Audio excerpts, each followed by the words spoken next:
साथियों नमस्कार। वर्तमान इस समय दक्षिण कोरिया बड़ी चर्चाओं में है। वहाँ के राष्ट्रपति यून सुक एयोल ने मार्शल लॉ की घोषणा कर दी और उसके कुछ ही घंटों बाद उसे वापस भी ले लिया, क्योंकि वहाँ मार्शल लॉ लगाने का बड़ा पैमाने पर विरोध हुआ। विपक्षी दलों के साथ दक्षिण कोरिया के लोग भी सड़कों पर आ गए और राष्ट्रपति को अपना फैसला वापस लेने के लिए मजबूर होना पड़ा। लोगों ने साफ तौर पर इस दलील को नकार दिया कि दक्षिण कोरिया में मार्शल लॉ लगाने की ज़रूरत है। दुनिया में दक्षिण कोरिया को एक मजबूत लोकतंत्र के रूप में देखा जाता है। वहाँ लोकतंत्र विगत 50 वर्ष में पहली बार ऐसी स्थिति आई है जब किसी राष्ट्रपति को यह लगा कि देश में मार्शल लॉ लगाना चाहिए। राष्ट्रपति यून ने मार्शल लॉ की घोषणा करते हुए जो तर्क दिए उन पर भी गौर करना चाहिए।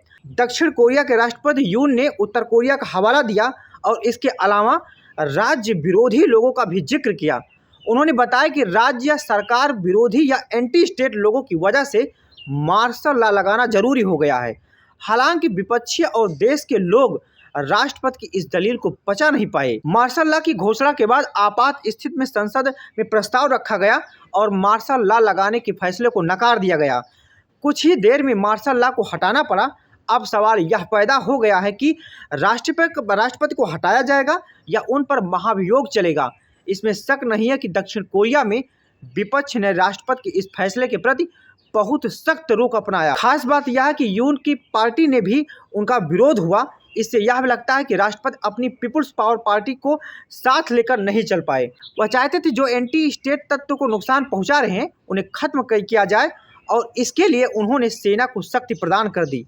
हालांकि राष्ट्रपति के फैसले के बाद घटना में जो तेजी आ गई और मार्शल लॉ के जमने से ही पहले ही उसे वापस लेने में मजबूर कर दिया गया। मार्शल लॉ का इस्तेमाल आपात स्थिति में दक्षिण कोरिया में पहले भी हुआ है। पिछली बार इसका इस्तेमाल 1979 में हुआ था। 1987 में दक्षिण कोरिया संसदीय लोकतंत्र बना और इसके बाद कभी भी मार्शल लॉ नहीं लगाया गया था। अतः वहाँ की राजनीति में यह एक निर्णायक मुकाम है। जब मार्शल लॉ लगाने की कोशिश हुई, मार्शल लॉ का नुकसान यह होता कि पूरी ताकत फौज को मिल जाती है और नागरिक अधिकार समाप्त हो जाते हैं। राजनीति या मीडिया पर एक तरह से रोक लग जाती है, क्योंकि दक्षिण कोरिया की छवि उदारवादी लोकतंत्र की रही और उसे एक आदर्श के रूप में देखा जाता है। आर्थिक रूप से भी वह बहुत मजबूत है और दुनिया के दूसरे देशों के साथ उसके संबंध भी बहुत अच्छे हैं। इसलिए वहाँ मार्शल लॉ लगाने की कोशिश ने पूरे विश्व को चकित कर दिया। दक्षिण कोरिया में लोकतंत्र मजबूत है, तभी अपने एक नेता के गलत फैसले से देश को अपने को बचा पाया। विपक्ष ने तेजी दिखाई और लोगों को भी मुखर हुए। यह साबित हो गया कि अगर लोकतंत्र की बुनियाद मजबूत हो तो फिर चंद लोगों के बुरा चाहने से कुछ नहीं बिगड़ता। लोकतंत्र को सही ढंग से काम करना है तो लोकतांत्रिक संस्थाओं को मजबूत होना पड़ेगा। यह भी साबित हुआ कि लोग अगर सजग रहें तो लोकतंत्र में गिरावट को भी रोका जा सकता है।